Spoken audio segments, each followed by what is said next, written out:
So, hi everyone, this is Ananya, and you are on my page. So, if you are also someone who is so desperate to gain your hair back and who is suffering from hair fall, then please wait, hear out this story, hear out the disaster that I did, and please learn something from it. I will make more such videos. So you can just follow my page, follow my channel, and give it a like. तो story start होती है इन 2019, जब मैंने अपनी 12th class just complete की थी और मैं बहुत ज़्यादा ओवरवेट थी उस टाइम पे। Like I was near about 80 KGs. Now I am 60, so I was very very overweight and my height is around 5'3". तो मेरी हाइट भी ऐसे बहुत ज़्यादा नहीं है, तो ऐसे लोगों पे अगर थोड़ा सा भी मेरा तो थोड़ा सा भी वेट गेन होता है ना, तो वो बहुत ज़्यादा जल्दी पता चलने लगता है। अब हुआ क्या कि मेरा कॉलेज स्टार्ट होने वाला था 3-4 महीने में, एंड आई थॉट कि यार कुछ भी हो जाए, कॉलेज जाने से पहले तो मुझे वेट कम करना ही है एनी हाउ, चाहे कुछ भी हो जाए, बट कॉलेज जाने से पहले I need to reduce some amount of weight, ताकि मैं अगर कॉलेज में कुछ पहनती हूँ तो एटलीस्ट वो अच्छा लगे, क्योंकि इनिशियल डेज में ना कॉलेज में काफ़ी सारे आपके इवेंट्स होते हैं, जैसे कि आपका फ्रेशर्स होता है, आपके फेस्ट्स होते हैं। तो आई वॉज लाइक कि यार उसमें तो नहीं गंदा दिखा मेरे को। अब मैं ये नहीं बोल रही कि जिनका वेट ज़्यादा होता है वो गंदे लगते हैं, but that was what I was thinking. अब आप एक 18-19 ईयर ओल्ड से पूछोगे तो उसके लिए अपनी बॉडी को लेके बहुत सारे कंसर्न्स होते हैं, और मे बी उस टाइम पे वही कंसर्न्स थे मेरे भी। So what I started doing was कि जब आप बहुत ज़्यादा डेस्परेट होते हो ना, तो आप कुछ भी अब अचीव करने के लिए आप कुछ भी कर सकते हो, और मेरी भी वही हालत थी उस टाइम पे। सो मैंने सोचा कि यार the best way to reduce weight is कि मैं खाना खाना ही बंद करती हूँ, क्योंकि अगर मैं खाना ही नहीं खाऊंगी तो मेरी बॉडी में कैलोरीज ही नहीं जाएंगी, और कैलोरीज ही नहीं जाएंगी तो वेट अपने आप ही कम हो जाएगा। तो मैं रोज़ करती थी अराउंड 15 के स्टेप्स रोज, और मैं क्रैश डाइट करना स्टार्ट किया कि हम लोग क्रैश डाइट करते हैं। क्रैश डाइट में मैं क्या करती थी कि मैंने बस एक बारी दूध पी लिया और फिर पूरे दिन में कोई एक फ्रूट खा लिया। This was my entire meal of the day. और I don't know how my body survived it.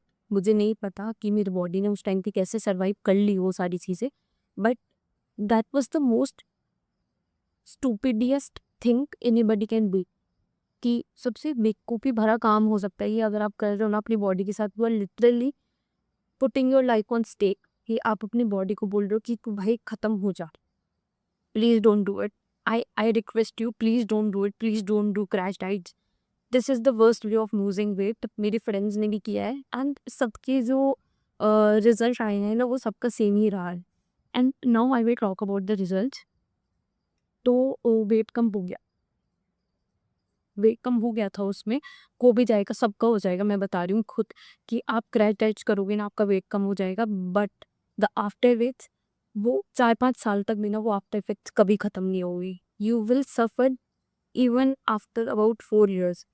4 साल 5 साल बाद भी ना आप उसके सिम्टम्स से, उसके साइड इफ़ेक्ट्स की वजह से सफ़र ही करोगे। इसलिए आई एम सेइंग कि please don't do it, please please don't do it. तो वेट तो कम हो गया, और 4-5 महीने तक सब ठीक भी रहा।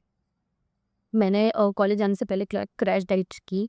कॉलेज में आने के बाद मैंने थोड़ा बहुत प्रॉपर खाना स्टार्ट कर दिया, और अब कॉलेज को चलते-चलते 3 महीने हो चुके थे, तो अक्टूबर आ गया था। अक्टूबर जब आया तो suddenly I just woke up one day, और मैं नहाई, मैंने हेयर वॉश किया, मैंने अपने बाल बहाए, और बाल बहाते के साथ ही इतने सारे बाल just came out, out of nowhere मेरे इतने सारे बाल निकल गए। And I was completely blank कि ये क्या हुआ है मेरे साथ, क्योंकि मेरे बाल लिटरली इतने थे और बहुत लंबे थे, और मतलब मेरे बहुत ही सुंदर बाल हुआ करते थे। और जब मैंने वो देखा कि chunks of hair were falling down, I was literally in tears कि ये क्या हो रहा है मेरे साथ। अब मैं लिटरली बता रही हूँ, वेट कम हो सकता है, एक बार बाल जो चला गया ना उसको आने में सालों लग जाते हैं। वेट आप 6 महीने में 8 महीने में कम कर लोगे, जो बाल एक बार ही झड़ के गिर गया उसको आने में सालों लग जाते हैं। इसलिए think twice before doing anything. अब उस दिन मेरे बाल झड़े हुए, मुझे लगा मे बी मैंने कुछ गलत कर लिया हो, हेयर वॉश ठीक से ना किया हो, या फिर ये जो शैम्पू मैंने यूज़ किया मे बी वो मुझे सूट नहीं कर रहा है, मे बी उसकी वजह से कुछ हो गया है, या फिर मे बी कुछ और रीज़न होगा। एंड वन मोर थिंग कि जब मैं 12th में थी, तो मैंने लास्ट में मतलब जब मेरा 12th ऑलमोस्ट कंप्लीट होने वाला था, उस टाइम पर मुझे कुछ हार्मोनल इश्यूज़ हुए थे, जिसकी वजह से I started taking some medications. तो मुझे लगा मे बी उसके साइड इफ़ेक्ट होंगे, जो कि कुछ टाइम बाद अभी शो हो रहे होंगे, क्योंकि मैंने कुछ टाइम पहले ही वो मेडिकेशंस बंद की थी। तो मुझे लगा मे बी उसका साइड इफ़ेक्ट होगा, जिसकी वजह से मेरे बाल झड़ गया। तो that was the beginning of something जो अभी तक रिवर्स नहीं हो पाया। तो फिर बाल टूटे, झड़े ही गिरे।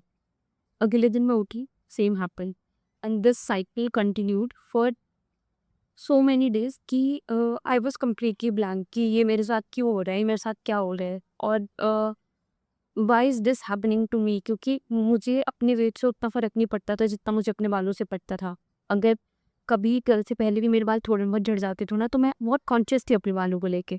और उस दिन के बाद से uh, I have seen so much struggle, I have seen so much of so many things कि मैं इतनी डेस्परेट हो गई कि यूट्यूब वीडियोज़ पे अगर कभी वो आता था ना आपका, कि वो एक आंटी आती है जो बताती है कि बाल झड़ रहे हैं तो उनको काट के जला के ऐसे कर दो, वैसे कर दो, टोना टोटका कर लो।